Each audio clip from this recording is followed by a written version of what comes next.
ಪೂರ್ಣಾವಧಿ CM ಆಗ್ತಾರಾ Siddaramaiah? CM ಪುತ್ರ ಯತೀಂದ್ರ ಮಾತಿನ ಅರ್ಥವೇನು ಗೊತ್ತಾ? ಹಾಯ್ ಹಲೋ ನಮಸ್ಕಾರ ವೀಕ್ಷಕರೇ, ಕರ್ನಾಟಕ ಟಿವಿಗೆ ಸ್ವಾಗತ. ನಾನು ಯೋಗೇಶ್ ಈಶ್ವರ್. ವಿಧಾನಸಭಾ ಚುನಾವಣೆಗೂ ಮೊದಲಿನಿಂದ ಕೂಡ ಕರ್ನಾಟಕದಲ್ಲಿ ಕಾಂಗ್ರೆಸ್ ಅಧಿಕಾರಕ್ಕೆ ಬಂದರೆ ಸಿದ್ದರಾಮಯ್ಯ ಅವರು ಮುಖ್ಯಮಂತ್ರಿ ಆಗ್ತಾರಾ, ಡಿ.ಕೆ. ಶಿವಕುಮಾರ್ ಅವರು ಮುಖ್ಯಮಂತ್ರಿ ಆಗ್ತಾರಾ ಅನ್ನೋ ಚರ್ಚೆ ಸಾಕಷ್ಟಿತ್ತು. ಅಧಿಕಾರಕ್ಕೆ ಬಂದಮೇಲೆ ನೋಡ್ಕೊಳ್ಳೋಣ ಬಿಡ್ರಿ ಅಂತ BJPಗರು JDS ಅವರು. ಆದರೆ BJP ಸರ್ಕಾರ ಆಡಳಿತದಲ್ಲಿ ಇದ್ದರೂ ಕೂಡ ಅವರ ನಿರೀಕ್ಷೆ ಹುಸಿಯಾಗಿ 66 ಸ್ಥಾನ ಕುಸಿದ್ರು. JDS ತಗೊಂಡಿದ್ದು 19 ಸೀಟ್ಗಳನ್ನ ಮಾತ್ರ.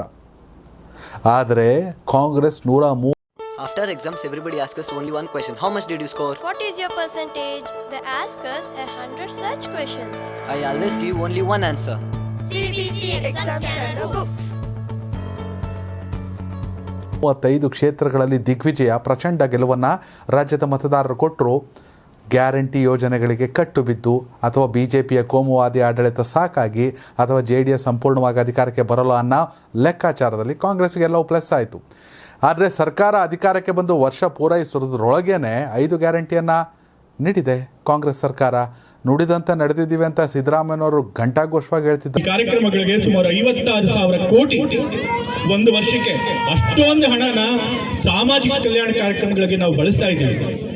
ಅದನ್ನ ಬಹುಶಃ ಯಾವ ಒಂದು ಇತಿಹಾಸದಲ್ಲಿ ಕರ್ನಾಟಕದಲ್ಲಿ ಯಾವ ಸರ್ಕಾರನೂ ಕೂಡ ಇಷ್ಟೊಂದು ಹಣ ಖರ್ಚು ಮಾಡಿಲ್ಲ ಸಾಮಾನ್ಯ ಜನಕ್ಕೆ ಮತ್ತೆ ಬಡವರಿಗೋಸ್ಕರ. ಇಷ್ಟೊಂದು ಹಣ ಖರ್ಚು ಮಾಡ್ತಾ ಇರಬೇಕಾದ್ರೆ ನಮ್ಮ ಸರ್ಕಾರಕ್ಕೆ ಒಂದು ನೈತಿಕ ಬೆಂಬಲ ಬೇಕು. ಹೌದು, ಜನರ ಬೆಂಬಲ ನಮಗಿದೆ, ನಾವು ಮಾಡ್ತಾ ಇರೋ ಒಳ್ಳೆ ಕೆಲಸಕ್ಕೆ ಜನರ ಬೆಂಬಲ ನಮಗಿದೆ ಅನ್ನೋದು ಗೊತ್ತಾಗಬೇಕು.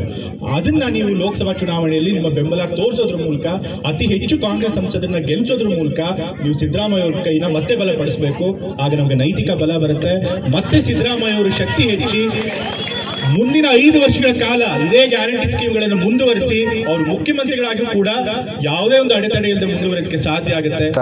ಅದು ಆಗಿದೆ ಕೂಡ. ರಾಜ್ಯದಲ್ಲಿ ಹೆಚ್ಚು ಕಡಿಮೆ 56,000 ಕೋಟಿಗಳನ್ನು ಮೀಸಲಿಡಲಾಗಿದೆ. ಇಡೀ ದೇಶದಲ್ಲಿ ಇಷ್ಟೊಂದು ಪ್ರಮಾಣದ ಹಣವನ್ನು ರಾಜ್ಯದ ಜನರಿಗಾಗಿ ಖರ್ಚು ಮಾಡ್ತಿರುವಂಥ ಸರ್ಕಾರ ಇದು.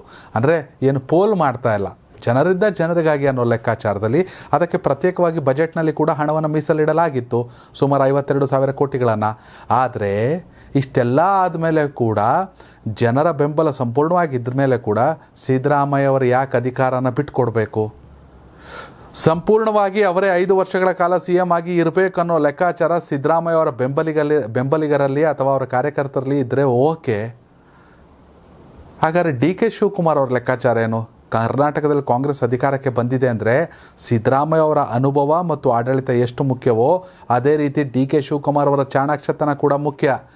ಇದೇ ಲೆಕ್ಕಾಚಾರ ಫಸ್ಟೇ ಇದ್ದು ಅಧಿಕಾರಕ್ಕೆ ಬಂದುಬಿಟ್ರೆ ಸಿದ್ದರಾಮಯ್ಯ ಅವರು 5 ವರ್ಷ CM ಅಂದರೆ D.K. ಶಿವಕುಮಾರ್ ಅವರು ಸೈಲೆಂಟ್ ಆಗಿಟ್ಬಿಡ್ತಿದ್ರು.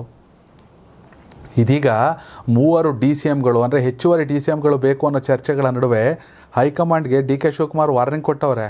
ನೀವು ಹಂಗೆಲ್ಲ ಮಾಡ್ಕೊತೀರ ಅಂದರೆ ನಾನು ಜಸ್ಟ್ KPCC ಅಧ್ಯಕ್ಷನಾಗಿ ಗೆದ್ದುಬಿಡ್ತೀನಿ, ನನಗೇನು DCM ಬೇಡ, ಏನು ಬೇಡ, ನಾನು ಸರ್ಕಾರದ ಭಾಗನೇ ಆಗಲ್ಲ ಅಂತ.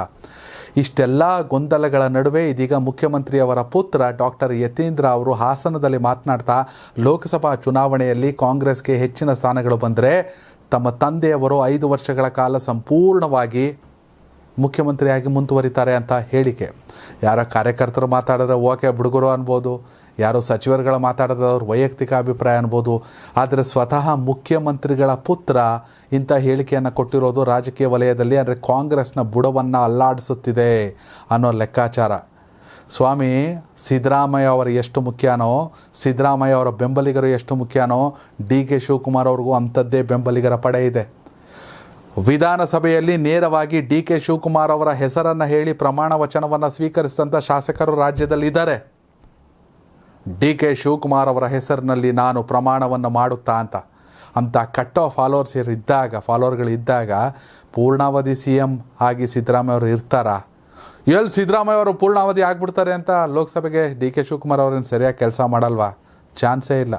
ಅಧಿಕಾರ ಬೇಕಾದ್ರೆ ಬಿಡ್ತೀನಿ, ಪಕ್ಷವನ್ನು ಬಿಡಲ್ಲ ಅನ್ನೋ ಪಕ್ಷ ನಿಷ್ಠೆ D.K. ಶಿವಕುಮಾರ್ ಅವ್ರಿಗಿದೆ. ಆದರೆ ಮುಖ್ಯಮಂತ್ರಿಗಳ ಮಗನಾಗಿ ಇಂಥ ಹೇಳಿಕೆಯನ್ನು ಕೊಡೋದು ನಿಜಕ್ಕೂ ಶೋಭೆ ತರುವಂಥದ್ದಲ್ಲ. ಇಂತಹ ಸಂದರ್ಭದಲ್ಲಿ ಯತೀಂದ್ರ ಅವರು ಹಿಂದೆ ಫೋನಲ್ಲೇನೋ ಮೆಲ್ಲ ಮಾತಾಡಿ ಸಾಕಷ್ಟು ವೈರಲ್ ಆಗಿಬಿಟ್ಟಿತ್ತು ವರ್ಗಾವಣೆ ವಿಚಾರ.